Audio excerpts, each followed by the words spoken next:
Welcome back to Just One Question, the next episode.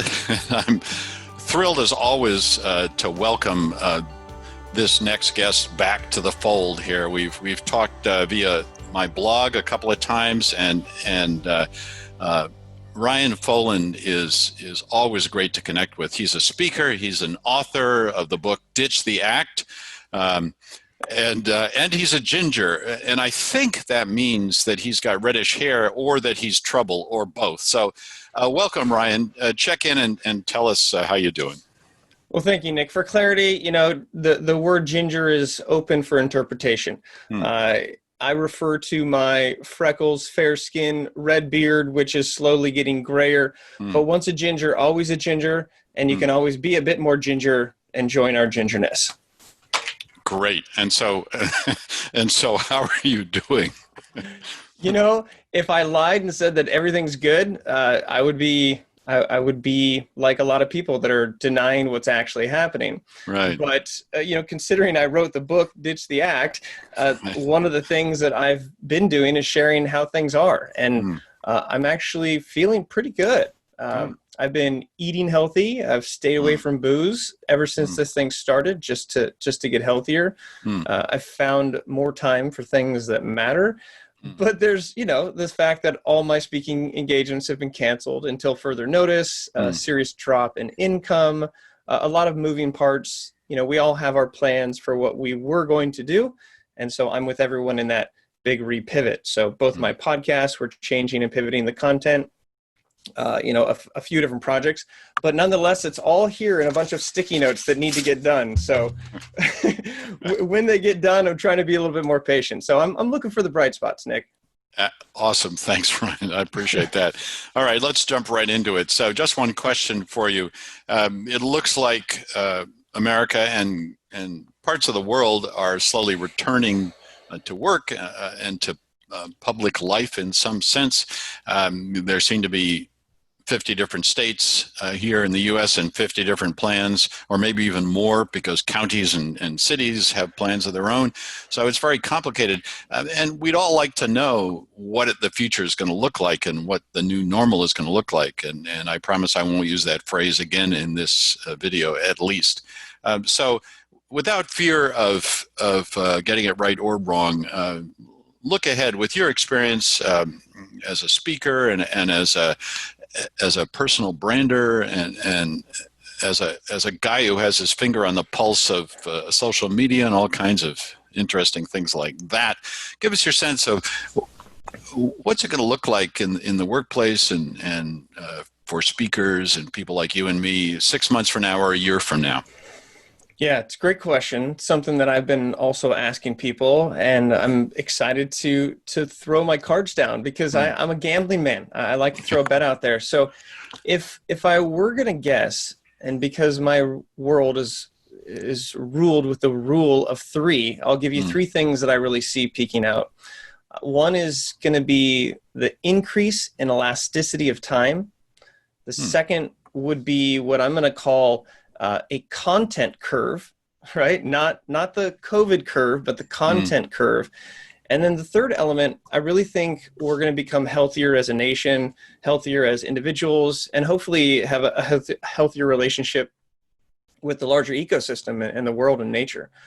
So to briefly cover elasticity of time, there's a great talk that our mutual friend Josh Linkner had suggested, Laura Vanderkam, and I believe the name of the talk is How You Can Gain Control of Your Time. It's a really interesting concept. The basis is that time is elastic. And once you start to realize this, you'll see that you put time into things that are important to you. And she gives some great examples, but I think that what will happen in 6 months and later on, instead of filling our calendar with meetings, we will be asking ourselves, what meetings do I want to take to fulfill what I'm after and what I need? I think we're still in this transition period where we're just still cramming into this digital day, and it's becoming overwhelming with how much we have to do. But I feel that there will be an increase in elasticity of time, which means we will have the time to do what we want to do. We just have to create the importance of it. So personally, I'm seeing that I'm taking on projects that have always been a passion of mine to start, but I haven't because I'm so busy with everything.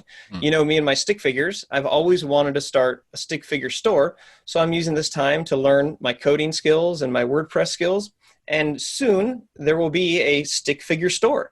It's all going to go towards charity, and it's just really a fun project. But honestly, in 6 months, I'm expecting myself to make more of those types of decisions, to really focus on projects that I'm wanting to invest my time in. So I think that's inspiring. You might have projects that you've been sitting on in 6 months. I hope that you start them, or start them now. But in 6 months, I think people will come to it. Yeah.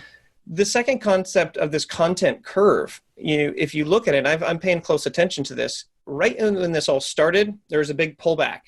And then just a few weeks, as people realized that it was going to be more than a few weeks, all the COVID content started to rise. And what I think you'll see is this big increase of people who are creating content, but it's going to taper off. And so if you're not creating content now, you're going to be on the other side of the curve. I think that a lot of people are missing the opportunity of sharing what's going right and, more importantly, what's going wrong. Away from the typical tips of working from home and the real experiences that you're feeling, that your business is going through, that your world is falling apart. This is such an incredible time to share your story. And this is what we talk about in the book, is that people don't care about your story of success, and more so now than ever. They actually care about how they see themselves in your story. And so I see a lot more people on social participating in conversations, but there's a difference between being a content consumer and a content creator. So I expect that people will go through this natural curve. And if you want to be ahead of that, you want to start to create. So I'm going to see this peak, but I think it's going to drop off. So there's a big opportunity for those that are consistent when you look back. And then thirdly, I think people are going to be healthier. I personally am healthier.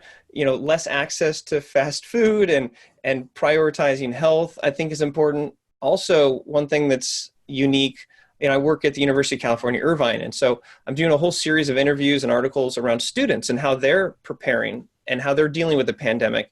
And I really look to younger generations to forecast the future. And they are all looking at taking more walks and appreciating what's going on around them as college students. And I think that's a harbinger of what's going to happen. So the daily walks that you're talking now, hopefully they will continue. And in the future, they'll increase, because I really think that a stressed brain is not a creative brain. And as you know, there's a lot of science and studies around that, but I think it'll start to be seen more in practice. So elasticity of time, the content curve will be there. It's going to increase and it's going to drop off. You have a choice of how you want to participate.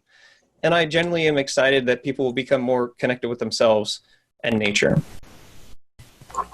Ryan Foland, that's a mic drop, my friend. Thank you. I was taking notes as you spoke. I got one handy here for you. Yeah, thanks. I love that. Those three really great concepts: the elasticity of time, content creation, and the healthiness thing. So thanks very much for checking in with us, and stay safe. And here's to all that content creation we look for to come from you, my friend. Yeah.